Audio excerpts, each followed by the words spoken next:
Hello बच्चों, आपका हमारे चैनल हिंदी वाणी में स्वागत है। पिछले भाग में हमने पढ़ा था कक्षा 12वीं की पाठ्यपुस्तक वितान का पहला पाठ। पाठ का नाम है सिल्वर वेडिंग तथा इस पाठ के लेखक श्याम मनोहर जोशी जी हैं।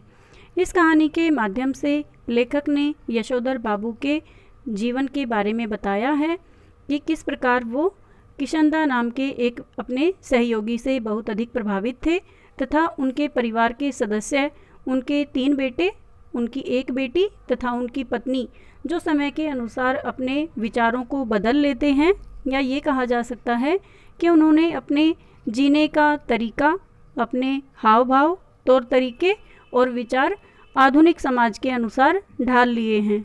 वो समय के साथ साथ परिवर्तित हो गए हैं, लेकिन यशोधर बाबू जो हैं वो अपने ही उनके नियम हैं, उनके अपने उसूल हैं जिनसे वो अभी भी जुड़े हुए हैं तथा अपने नियमों को वो कभी भी तोड़ना नहीं चाहते। आज इस भाग में हम इस पाठ से लिए गए अभ्यास के प्रश्नोत्तर पढ़ेंगे। हमारा पहला प्रश्न है, यशोधर बाबू की पत्नी समय के साथ ढल सकने में सफल होती हैं, लेकिन यशोधर बाबू असफल रहते हैं, ऐसा क्यों? उत्तर है, यशोधर बाबू बचपन से ही माता पिता के देहांत हो जाने की वजह से जिम्मेदारियों के बोझ से लद गए थे, यानी पूरे परिवार की जिम्मेदारी उन्हीं पर आ गई थी। वे सदैव पुराने लोगों के बीच रहे और पले बढ़े, इसी कारण से वे उन परंपराओं को छोड़ नहीं पाए। यशोधर बाबू अपने आदर्श पुरुष किशनदा से बहुत अधिक प्रभावित हैं। वे आधुनिक परिवेश में बदलते हुए जीवन मूल्यों और संस्कारों के विरुद्ध थे। लेकिन यशोधर बाबू की पत्नी अपने बच्चों के साथ खड़ी दिखाई देती हैं, उनके कदम से कदम मिलाकर चलती हैं। वह अपने बच्चों के आधुनिक दृष्टिकोण से भी प्रभावित हैं। वे बेटी के कहे अनुसार नए कपड़े पहनती हैं और बेटों के किसी मामले में कभी भी दखल नहीं देती। वे समय के साथ अपने को परिवर्तित करती रहती हैं, लेकिन यशोधर बाबू सदा किशनदा के संस्कारों और परंपराओं से चिपके रहते हैं। असल में स्त्रियों के व्यक्तित्व में एक लचीलापन होता है और वे उसी के अनुसार अपने को नए वातावरण के साथ अनुकूल बना लेती हैं, यानी जैसा उनका वातावरण होता है उसी के अनुसार वे अपने आप को ढाल लेती हैं। पुरुष जटिल व्यक्तित्व वाले होते हैं, वे जल्दी नहीं बदलते। हमारा दूसरा प्रश्न है, पाठ में जो हुआ होगा वाक्य की आप कितनी अर्थ छवियां खोज सकते हैं या खोज सकती हैं? उत्तर है, जो हुआ होगा वाक्य पाठ में पहली बार तब आता है जब यशोधर बाबू किशनदा के किसी संबंधी से उनकी मृत्यु के बारे में पूछते हैं। उत्तर में वह एक लापरवाही भरी टिप्पणी करता है, जो हुआ होगा यानी पता नहीं वे कैसे मरे। फिर यशोधर बाबू यही विचार करते हैं कि जिनके बाल बच्चे ही नहीं होते, वे व्यक्ति अकेलेपन के कारण स्वस्थ दिखाई देने के बाद भी बीमार से हो जाते हैं, यानी मानसिक रूप से वो अकेले हो जाते हैं और उनकी जो हुआ होगा से मृत्यु हो जाती है। कहानी में हमने पढ़ा था कि किशनदा जी ने विवाह नहीं किया था तथा उन्होंने अपना सारा जीवन समाज की सेवा में समर्पित कर दिया था। इसलिए उनके जो बाद का समय, यानी जब वो बीमार थे या जब वो रिटायर होकर अपने गांव चले गए थे, तो उनकी देखभाल करने वाला कोई नहीं था। इसलिए उनकी मृत्यु के बारे में किसी को कुछ नहीं पता तथा जो हुआ होगा इस प्रकार के जो कारण है, जो लापरवाही से उनके किसी रिश्तेदार ने बताया, तो इस तरह से उनकी मृत्यु हो जाती है, यानी किसी को उनके बारे में ज़्यादा खबर नहीं हो पाती। असल में यहाँ पर किशनदा की मृत्यु मात्र किशनदा की मृत्यु नहीं है, बल्कि प्रतीकात्मक रूप से उनके साथ ही उनके आदर्शों की भी मृत्यु है। उनके पुराने आदर्श भी उसी तरह मर जाते हैं, जिनके बारे में यही कहा जा सकता है कि जो हुआ होगा, अर्थात क्या पता कैसे, जो हुआ होगा कि अनेक अर्थ छवियां हो सकती हैं, पता नहीं कैसे, क्या पता कैसे, न जाने किस कारण से और न जाने कब।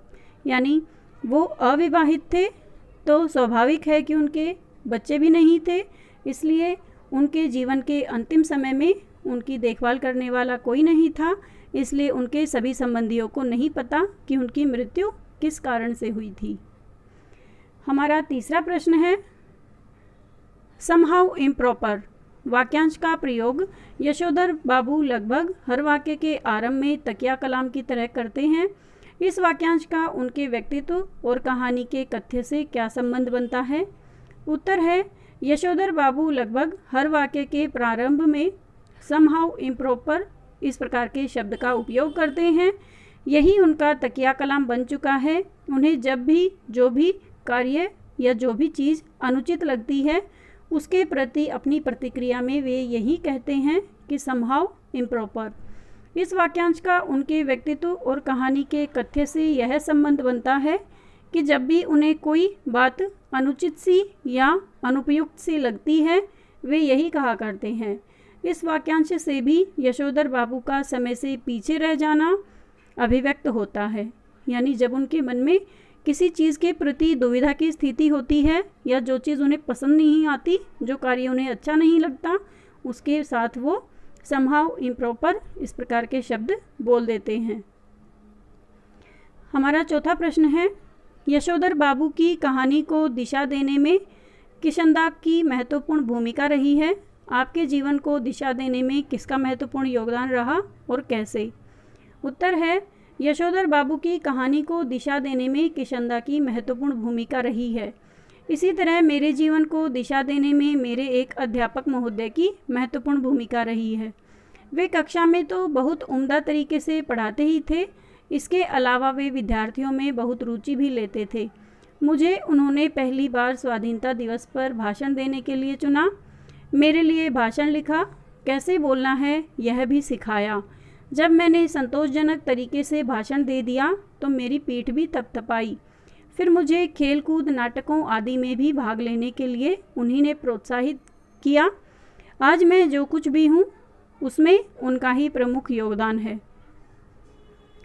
प्रश्न 5, वर्तमान समय में परिवार की संरचना स्वरूप से जुड़े आपके अनुभव इस कहानी से कहाँ तक सामंजस्य बिठा पाते हैं?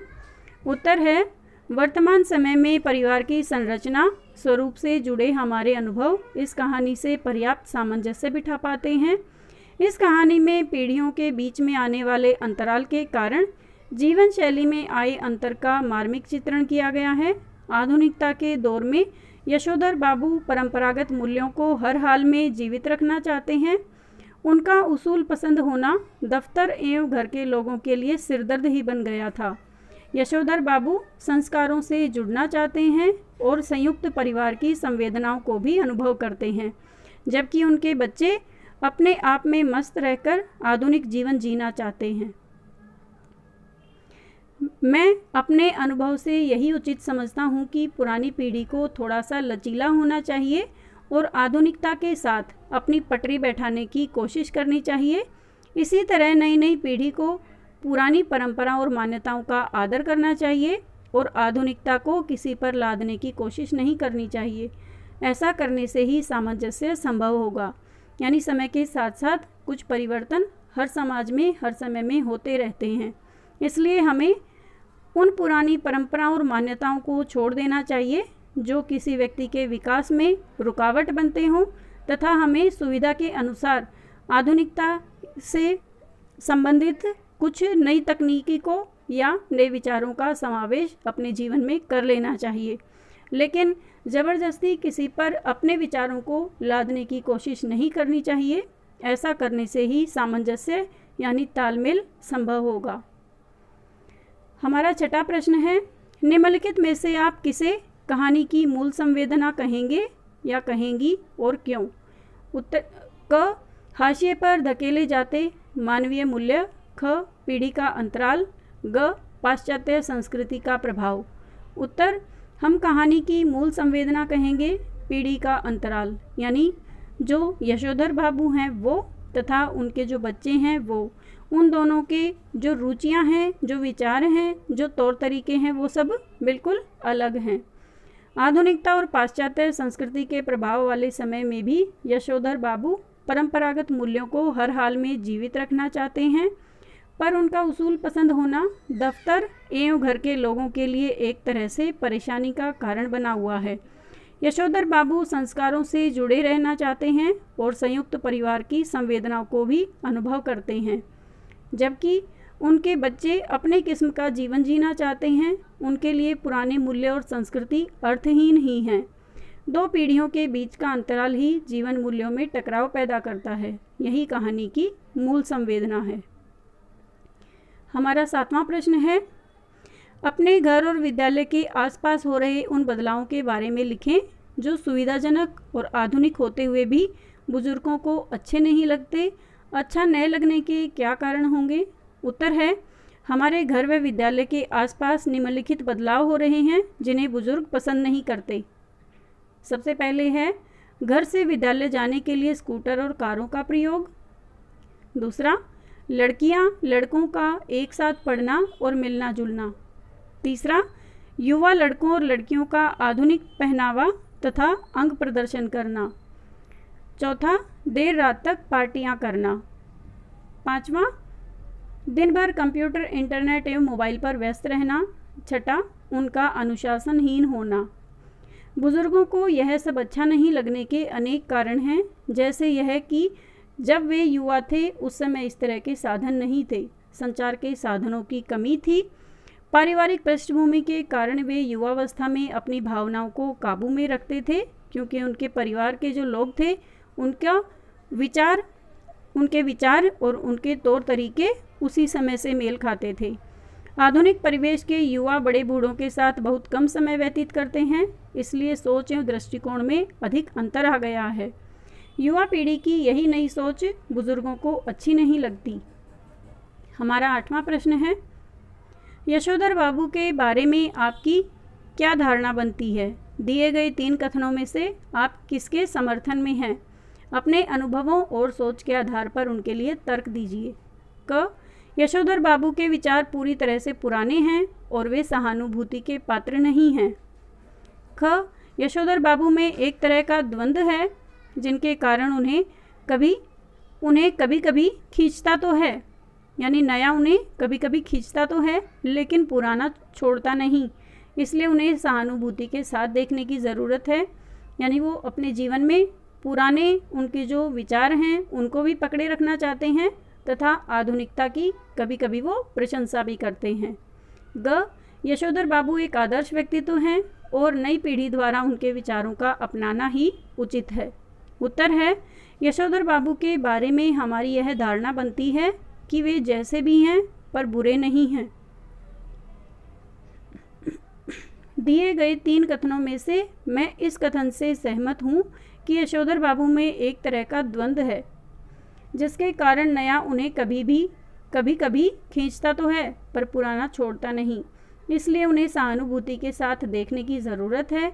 उनके आदर्श पुरुष हैं जो किशनदा, उनके विचारों का उनके जीवन पर बहुत अधिक प्रभाव है तथा वे अपने बच्चों की तारीफ भी करते हैं, उनके कार्यों से प्रसन्न भी होते हैं, लेकिन दूसरी तरफ वो अपने पुराने विचारों से बहुत जुड़ाव महसूस करते हैं तथा उन्हें छोड़ना नहीं चाहते। यशोधर बाबू एक ऐसे आम व्यक्ति हैं जो नए और पुराने में से किसे अपनाएं और किसे छोड़ने की उहापोह में रहा करते हैं, यानी उनके मन में दुविधा की स्थिति निरंतर बनी रहती है। वे नए के साथ आना तो चाहते हैं परंतु नया पूरी तरह से उनके लिए ग्रहण योग्य नहीं होता, यानी वो अपने पुराने विचारों से चिपके रहना चाहते हैं परंतु जो नयापन है, जो आधुनिकता है, उसे वो पूर्ण रूप से ग्रहण नहीं कर पाते। वे पुराना छोड़ना तो चाहते हैं परंतु सारा का सारा छोड़ने के काबिल नहीं होता, यानी जो उनके मन में पुराने जो विचार हैं, जो पुराने तौर तरीके, या हम ये कह सकते हैं कि किशनदा का जो उनके जीवन पर प्रभाव है, उनके मन पर जो प्रभाव है, उसे वो छोड़ना तो चाहते हैं, लेकिन ऐसा नहीं है कि उनके सारे विचारों को वो छोड़ दें, क्योंकि सारी चीज़ें एकदम से भुलाई नहीं जाती और सारा का सारा छोड़ने के काबिल नहीं होता। इसलिए इन दोनों विचारों के बीच में द्वंद्व चलता रहता है, टकराव होता रहता है। हमें उनके साथ सहानुभूतिपूर्ण होना चाहिए और उनके मूल्यों के प्रति हमें समय समय पर आदर भाव भी प्रदर्शित करते रहना चाहिए। यानी चाहे उनके विचार, उनके तौर तरीके तथा उनके जीवन मूल्य कैसे भी हों, चाहे वो प्राचीन प्राचीनता के संवाहक हों या वो नवीनता को अपने जीवन में ढालना चाहते हों, हमें उनके साथ, या ये कहा जा सकता है कि उनके परिवार के सदस्यों के बीच आत्मीयता व अपनेपन के संबंध होने चाहिए, ताकि उनका जो मन है वो अकेलेपन से पीड़ित ना हो तथा उन्हें सहानुभूति भी मिले। उम्मीद है बच्चों आपको अभ्यास के प्रश्नोत्तर समझ में आ रहे होंगे।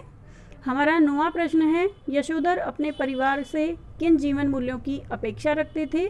यह बहुत महत्वपूर्ण प्रश्न है। उनके मूल्य उन्हें समहाउ इम्प्रॉपर क्यों लगते थे? स्पष्ट कीजिए। यशोधर अपने परिवार से पुराने जीवन मूल्यों की ही अपेक्षा रखते थे। वे सदैव पुराने लोगों के बीच रहे, पले, बढ़े, अतः वे उन परंपराओं को छोड़ नहीं सकते थे। यशोधर बाबू अपने आदर्श पुरुष किशनदास से बहुत अधिक प्रभावित हैं और आधुनिक परिवेश में बदलते हुए जीवन मूल्यों और संस्कारों के विरुद्ध हैं। उन्हें आधुनिकता पूरी तरह से पसंद नहीं है। उनके कुछ विचार वो अपने जीवन में ढाल सकते हैं, लेकिन पूर्ण रूप से वो आधुनिक नहीं बन सकते हैं। परिवार के मूल्य उन्हें समहाउ इम्प्रॉपर इसलिए लगते थे क्योंकि वे उनके अपने निजी जीवन मूल्यों से मेल नहीं खाते थे।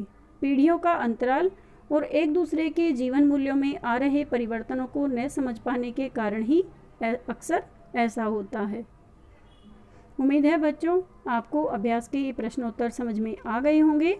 आपको हमारा यह वीडियो कैसा लगा आप हमें कमेंट करके ज़रूर बताएं तथा अपने दोस्तों के साथ ज़रूर शेयर करें।